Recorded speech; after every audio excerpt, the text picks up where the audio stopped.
poursuivre ton intuition pour faire de la réussite une fiable prédiction. La 12e édition du Salon international du livre d'Abidjan a ouvert ses portes le mardi 17 mai 2022 à la salle François Louga du Palais de la Culture de Treichville à Abidjan sous le thème « Engagement pour un lectorat africain, actif et durable ». Cet événement annuel qui a pour but de valoriser le livre est le lieu de diverses rencontres entre auteurs de livres, acteurs de la culture et amoureux de la lecture. Ange Félix Dacpry, commissaire général du SILA, donne les raisons de la tenue de cette 12e édition. La posture debout est méritoire et s'apprécie davantage après une chute, un cloisonnement. Après un affaissement de 7 ans, nous étions revenus en 2012, année où a été prise la décision de nous confier ultérieurement les organisations du SILA. Après un autre enfermement de nombreux mois dû à la Covid-19 et la méconnaissance de la vérité de ce mal, nous sortons d'un autre tunnel, d'une preuve qui instruit, forme et transforme. Mariatou Koné, ministre de l'Éducation nationale et de l'alphabétisation, a pour sa part indiqué que les États généraux de l'Éducation nationale et de l'alphabétisation ont pris en compte plusieurs thématiques se rapportant à la lecture et au livre.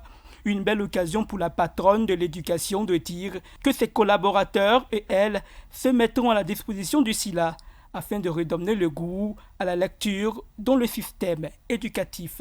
Les États généraux de l'éducation nationale et de l'alphabétisation ont pris en compte plusieurs thématiques se rapportant à la lecture et au livre.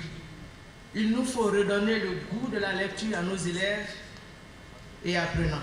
Françoise Remac, ministre de la Culture et de la Francophonie, a souligné que le secteur du livre n'est pas épargné par la contrefaçon d'ouvrages qui fait perdre aux entreprises une part importante de leurs recettes.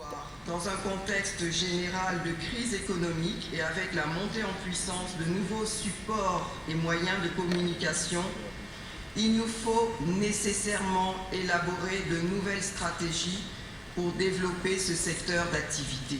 Le Sénégal, pays à l'honneur, a eu le privilège de dire un mot par l'entremise d'Abdoulaye Diop, ministre sénégalais de la Culture et de la Communication. Celui-ci a dit que le livre lie solidement et durablement son pays et la Côte d'Ivoire à travers les expériences partagées.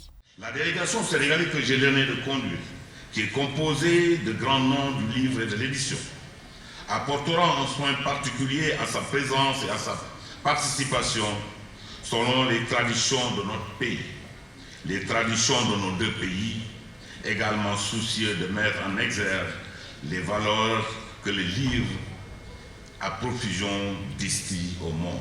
Eugène Aka Aoulé, président du Conseil économique, social, environnemental et culturel, en abrégé CESEC, parrain de cette 12e édition du Salon international du livre d'Abidjan, a dit l'engagement de son institution pour le livre et a ouvert le SILA. Le CESEC se saisira des épineux problèmes rencontrés dans la valorisation du livre et se donnera le moyen de produire des avis pertinents en ce sens afin de susciter de plus en plus le goût de la lecture auprès des jeunes. Mesdames et messieurs, distingués invités, je reste optimiste qu'avec la 12e édition du SILA 2022, l'objectif visé, à savoir promouvoir l'industrie de l'édition, du livre et de la lecture en Côte d'Ivoire et dans l'espace africain francophone, stimuler le goût de la lecture et de la créativité littéraire et adresser les problématiques liées à la production, à l'édition, à la distribution et la promotion du livre soient réellement atteints.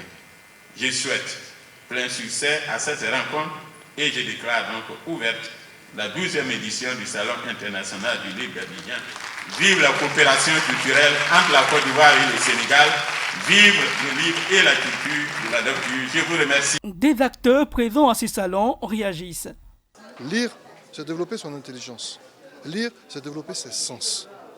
Lire, c'est se servir des expériences d'autrui pour avancer dans la vie. Ceux qui lisent et qui lisent tôt ont 10% 10 fois plus de diplômes que les autres. Ils ont beaucoup plus de chances d'accéder à des postes de responsabilité dans la société. Il faut lire. Cette année, nous sommes très heureux que le SILA 2022 s'ouvre à bonne date et nous permette de nous retrouver autour de ce qui fait notre passion, le livre. Si nous avons choisi de nous spécialiser dans les langues nationales, c'est pour respecter un peu l'esprit panafricaniste de Cheikh Anta, qui disait qu'on ne peut pas se développer avec une langue étrangère, mais avec une langue d'autrui. Voilà. Le Sénégal est pays invité d'honneur et je suis venu dans la délégation sénégalaise en tant que cadre du ministère de la Culture du Sénégal, mais également en tant qu'écrivain. Et voilà, donc je suis venu avec le ministre de la Culture, avec des écrivains, des éditeurs, et ensemble, nous venons donner la meilleure représentation possible du Sénégal dans ce pays frère et ami de la Côte d'Ivoire, dans cette ville d'Abidjan, qui est une ville aussi un peu sénégalaise, en tout cas un pays et une ville qui entretiennent d'excellentes relations depuis très longtemps avec le Sénégal et inversement. Nous voulons que le livre entre dans le quotidien des Ivoiriens. Voilà pourquoi l'ensemble des éditeurs, l'ensemble des acteurs du livre, l'ensemble des professionnels du secteur sont mis ensemble pour faire renaître aujourd'hui même le Salon du livre d'Abidjan, qui n'a pas pu avoir lieu en 2020 et 2021 pour cause du coronavirus. Et je me réjouis qu'il y ait eu autant de monde, tant en qualité qu'en quantité, pour ce 12e salon. Nous avons obligation de participer au SILA. Voilà. Et depuis la création du SILA, nous, en tant qu'éditeurs, nous sommes toujours présents et nous sommes toujours le sponsor officiel. Très heureux d'être ici à ce 12e salon international du livre d'Abidjan, le SILA. Nous espérons véritablement qu'après cette 12e édition, on aura encore plus de lecteurs, car le livre, comme vous le savez, c'est le savoir, c'est voyager à travers ces mots écrits. Et vraiment, nous pensons en fait qu'à travers notre livre aussi, écrit par Venance Conan et Faustin Ouman, Abidjan est une histoire d'avenir, nous permettrons à tous ces jeunes de pouvoir lire davantage, car c'est vraiment très important de lire et de s'instruire à travers tous ces ouvrages qui sont disponibles aujourd'hui. Des prix ont été offerts aux meilleurs acteurs du livre. Le Salon international du livre d'Abidjan ferme ses portes le samedi 21 mai 2022. Car toute fleur qui s'ouvre sans avoir sa réciter s'étiole complètement.